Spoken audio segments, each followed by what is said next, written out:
Internautas do JMV-TV, nós tivemos o dia 29 de setembro, Dia Mundial, né, do Coração, e nada melhor para falar sobre esta data e que esteve num congresso em Amsterdã, na Holanda, o cardiologista aqui da nossa região, Dr. Melchior Moser, e falando aí, inclusive, dos cuidados, né, do coração.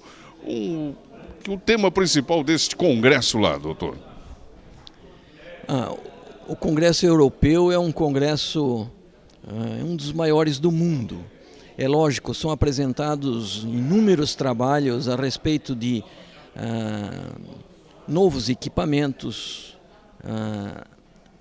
novas medicações, trabalhos a respeito de resultados em produtos que a gente vai utilizar.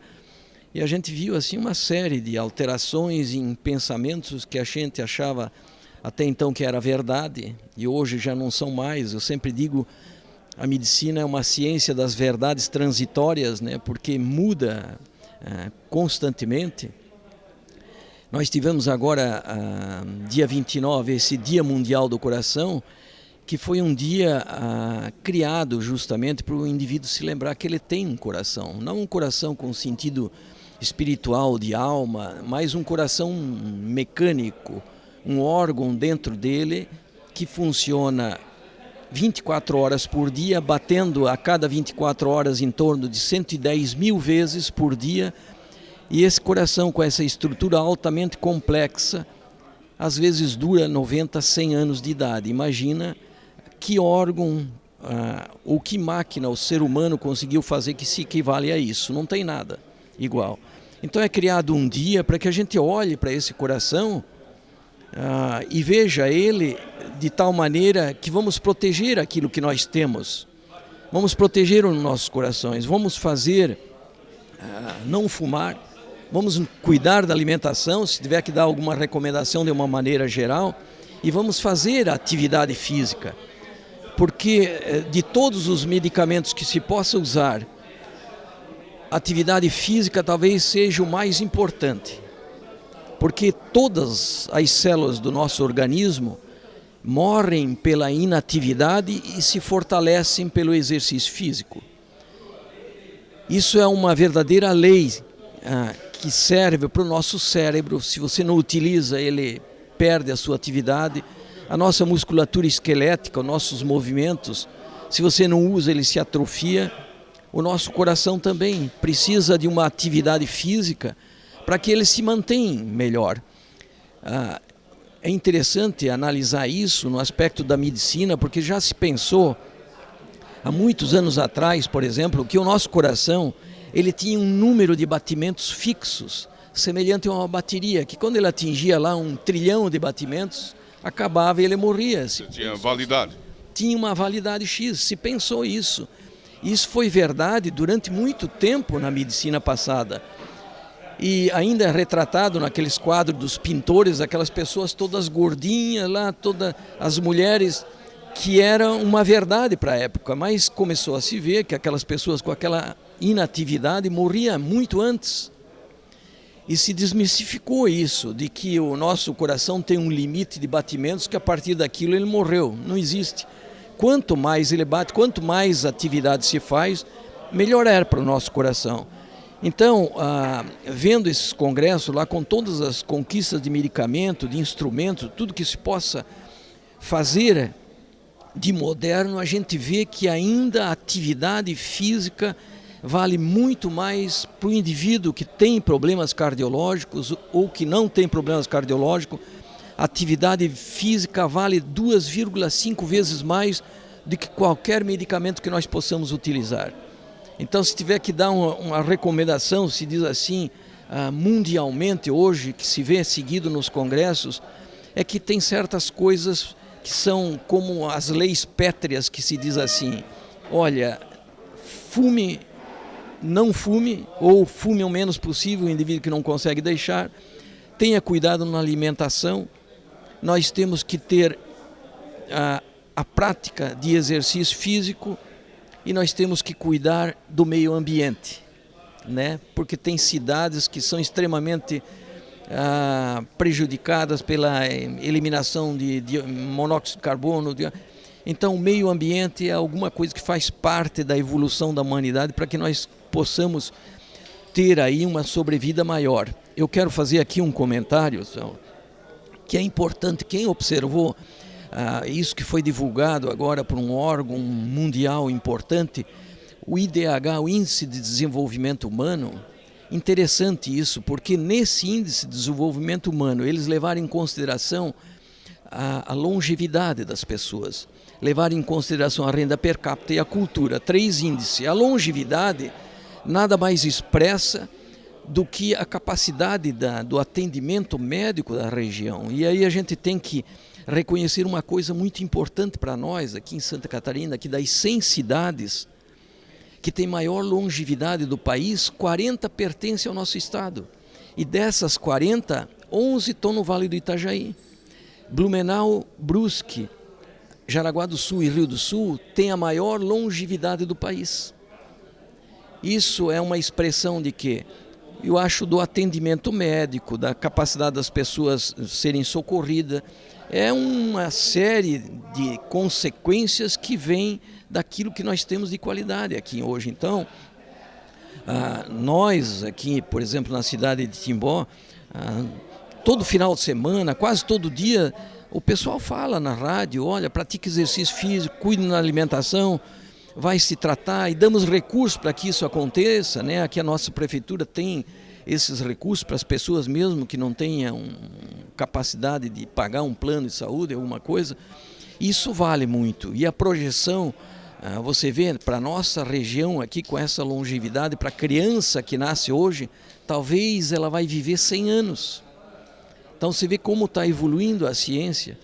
E a gente vê, se eu aqui em resumo de tudo isso tivesse que dizer o que você pode fazer para melhorar, para cuidar desse coração, tem um Dia Mundial do Coração que diz, olhe para um órgão que você não parece que não existe dentro de ti, mas é o que te mantém a vida. Pratique exercício físico de uma maneira moderada, que talvez seja o melhor medicamento que você possa utilizar. Doutor, aproveitando a oportunidade, a nossa população aqui da região está mais consciente do trabalho aí, do preventivo, de procurar um médico, procurar um cardiologista para ter mais qualidade de vida? Olha, eu tenho a impressão de que, é lógico, as coisas evoluíram muito, né? Eu vi um trabalho que me surpreendeu nesse Congresso Europeu, que mostrou assim que as pessoas que têm menos cultura, porque eu sempre me perguntava assim, eu atendo aqui na cidade, pessoas que trabalham na roça e fazem uma atividade física intensa o dia inteiro. E atendo as pessoas aqui da cidade e eu vejo que não tem diferença de mortalidade. Se fosse seguir assim, atividade física sozinha vale tudo. Essas pessoas do interior que praticam esse exercício constante o dia inteiro trabalhando na roça, deveriam viver muito mais. Mas um trabalho mostrando a nível mundial que é o contrário, que essas pessoas lá do interior que não têm, aí entrou a cultura. As pessoas da cidade, eles ouvem muitas palestras, têm os ensinamentos, absorvem mais, têm uma cultura maior para saber que determinados alimentos fazem mal, para praticar o seu exercício físico. Essas pessoas vivem mais do que o pessoal que não tem esse nível de cultura. Me surpreendeu, mas a explicação vem justamente disso, da informação das pessoas. Então eu acho que aqui a nossa região toda, Blumenau, Brusque, Timbó, o resultado dessa maior longevidade do país é o quê? É a capacidade de informação que está se dando para essa população e eles estão realmente utilizando dos recursos dessas informações. Só para encerrar, o senhor falou aqui no encontro de rotarianos, né, de Timbó, desse congresso de cardiologia que participou lá, esteve lá em Amsterdã, Holanda, a questão aí da estatina, me corrija se estiver errado, é isso, que baixa o colesterol. Agora o indivíduo que toma esse comprimido, ele tem mais expectativa de vida, é maior ainda? Como é que é, doutor? Tem certas coisas na medicina que são verdades, não se discute mais. A estatina é um medicamento que, é claro, ele tem uma série de contraindicações, mas é alguma coisa que veio dentro da medicina, principalmente na área cardiovascular, para ficar.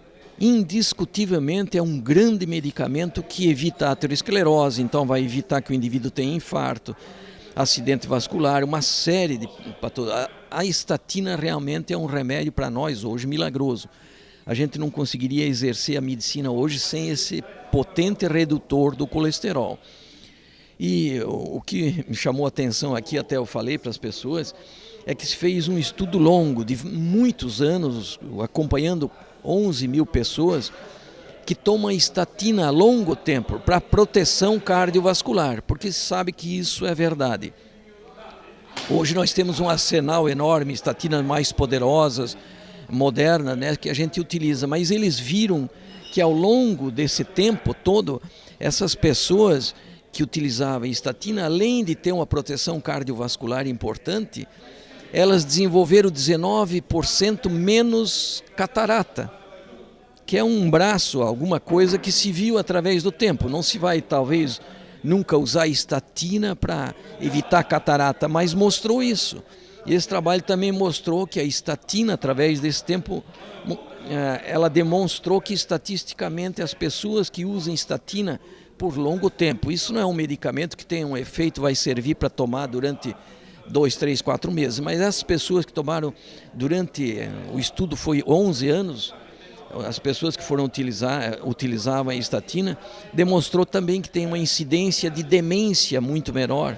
Então esses mal de Alzheimer, essas alterações de memória, elas são beneficiadas pelo uso de estatina a longo tempo, que o trabalho mostrou, uma coisa interessante assim. Tá certo. Só um minutinho, a cada congresso que o senhor participa, o senhor fica mais surpreso com as informações, enfim, que nesses congressos, doutor? Sabe, se eu tivesse que dizer uma verdade, realmente eu fico surpreso, porque o que era verdade na medicina há algum tempo atrás não é mais hoje. Por exemplo, foi mostrado estudos agora, era alguma coisa que já vinha sendo demonstrado, outros congressos que eu participei, eu também vi trabalhos disso, que aquele colesterol que tanto se exaltava, o HDL, o colesterol bom, quanto mais alto, melhor. Eu pensei que isso ia ser realmente uma verdade, eu pensava isso há 3, 4 anos atrás. Até que se descobriu um produto que botava o HDL, o colesterol bom lá em cima. E se desenvolveu, começou a se usar. Realmente ele botava o HDL, que normalmente é 40, 50 nas pessoas, ia para 150. Eu naquela época pensei assim, eu acho que nós vamos agora viver 150 anos. E foi uma inverdade, porque começou a ter uma série de efeitos colaterais desse produto, câncer, hipertensão, e ele teve que ser suspenso o trabalho. Depois se desenvolveu um outro trabalho, porque não se desanimou numa coisa que parecia ser tão benéfica, que não tinha esses efeitos colaterais. Se botou o HDL lá para cima. E o estudo agora recente mostrou que o colesterol alto lá em cima não resultava em redução de infarto, mortalidade, acidente vascular cerebral. Então, em análise, quase se demonstrou que não serve para nada o HDL, que era aquilo que se pensava que era o benéfico. Então, se mudou totalmente a linha de pensamento. Hoje, o que se tem como verdade é que tem que ter o LDL, o colesterol ruim, baixo. Tem que se procurar medicamentos para baixar o LDL, que é o colesterol ruim. Mas o colesterol HDL alto, que foi verdade há algum tempo atrás, alguns meses atrás, hoje já não é mais verdade. Então muda as coisas.